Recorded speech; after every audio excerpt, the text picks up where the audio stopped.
प्रशिक्षण आईएएस के online platform पर आप सभी का स्वागत है। आज के एपिसोड में चर्चा करेंगे कि 8वीं अनुसूची में भोजपुरी भाषा को शामिल करने के लिए जो लगातार मांग हो रही है और जो प्रयास किए जा रहे हैं, वो कहाँ तक तार्किक हैं और इसका क्या आधार है?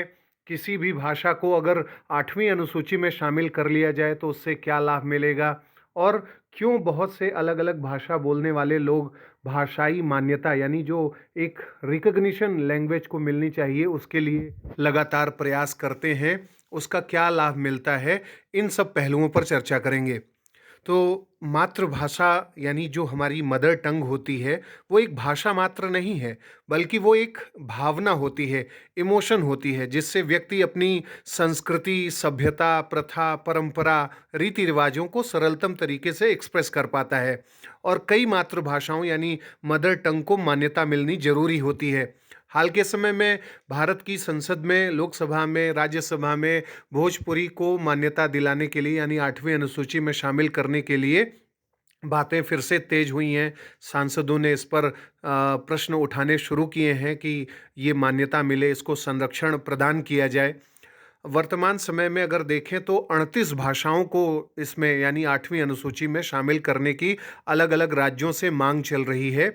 इसमें हो भाषा है, संभलपुरी है, मुंडारी है, भोजपुरी, राजस्थानी, अंगिका, बंजारा, बंजिका, भोटी, भोटिया, बुंदेलखंडी, छत्तीसगढ़ी, धतकी, गढ़वाली, गोंडी, गुर्जरी, कामतापुरी, बहुत ऐसी ढेर सारी यानी 38 ऐसी भाषाएं हैं जो 8वीं अनुसूची में शामिल करने के लिए उन पर मांग चल रही है।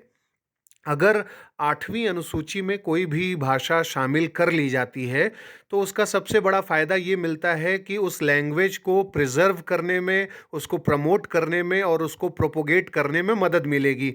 और उस लैंग्वेज से जुड़ी हुई जो संस्कृति है, जो कल्चर है, उसको भी प्रिज़र्व और प्रमोट करने में मदद मिलेगी।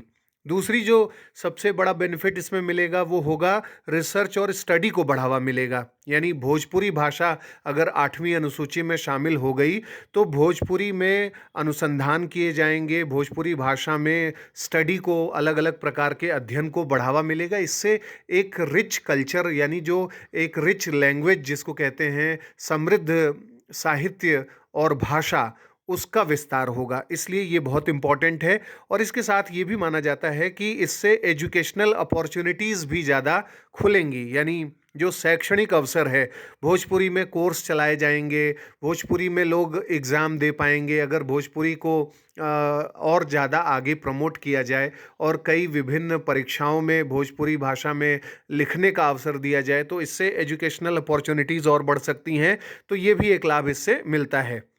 इसके अलावा इंक्रीज्ड विजिबिलिटी यानी किसी भाषा का जो प्रेजेंस है वो बहुत इम्पॉर्टेंट माना जाता है कि वो कितना ज़्यादा बड़ी संख्या में लोगों द्वारा बोला जा रहा है। आज अगर हिंदी भाषा के बारे में बहुत ज़्यादा मजबूती से कोई बात बोली जाती है या हिंदी के गौरव की बात की जाती है, तो उसके पीछे एक आधार ये होता है कि हिंदी बहुत बड़ी बड़ी संख्या में लोगों के द्वारा बोली जाती है, तमिल बहुत लोगों के द्वारा बोली जाती है, तेलुगु, कन्नड़, तमाम ऐसी जो भाषाएं हैं वो बहुत भारी संख्या में लोगों के द्वारा बोली जाती हैं।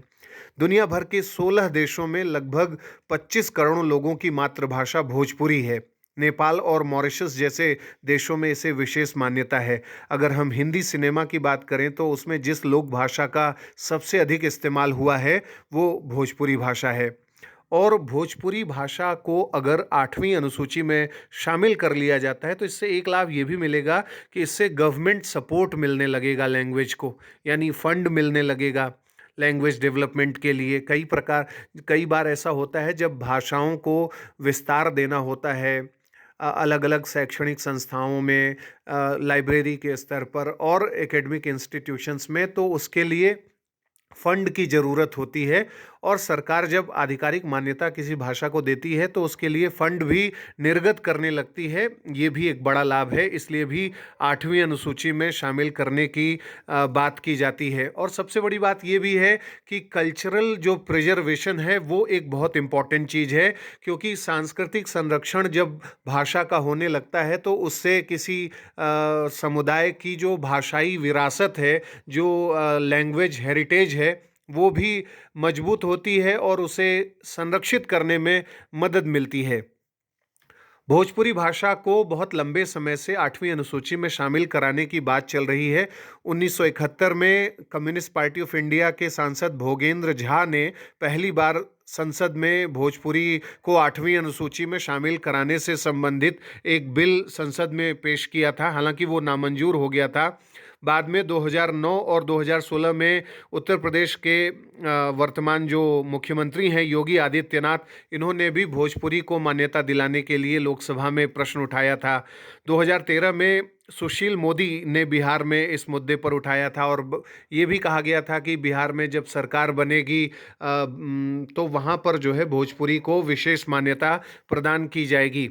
तो इस तरीके से किसी भी भाषा को 8वीं अनुसूची में शामिल करने से कल्चरल प्रिजर्वेशन और जो हेरिटेज संबंधी जो सारी चीज़ें होती हैं उसको मजबूती मिलती है। इसलिए 8वीं अनुसूची में भोजपुरी और राजस्थानी जैसे भाषाओं को शामिल कराने के लिए लगातार दबाव भी दिया जा रहा है, क्योंकि इस भाषा को बोलने वाले बहुत से लोग हैं। हिंदी सिनेमा के साथ साथ कई ऐसे लोकगीत और लोक साहित्य के मंच हैं जहां पर भोजपुरी का बड़े स्तर पर प्रचार प्रसार किया जाता है, और इसलिए ये आवश्यक हो जाता है कि जितनी भी अपॉर्चुनिटीज़ इस रास्ते में निकाली जा सकती हैं कि 8वीं अनुसूची में इसे शामिल कराया जाए, उस पर काम होना आवश्यक है।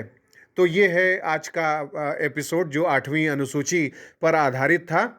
8वीं अनुसूची के संदर्भ में और भोजपुरी और इसके साथ साथ जो राजस्थानी को शामिल कराने की बात हो रही है, इस क्रम में आप ये बताएं कि कौन सी ऐसी भाषा आपको लगती है जिसे 8वीं अनुसूची में शामिल किया जाना चाहिए। आपके इस पे क्या विचार हैं, कमेंट बॉक्स में बताइए। अगले कार्यक्रम में जल्द ही मिलेंगे। नमस्कार।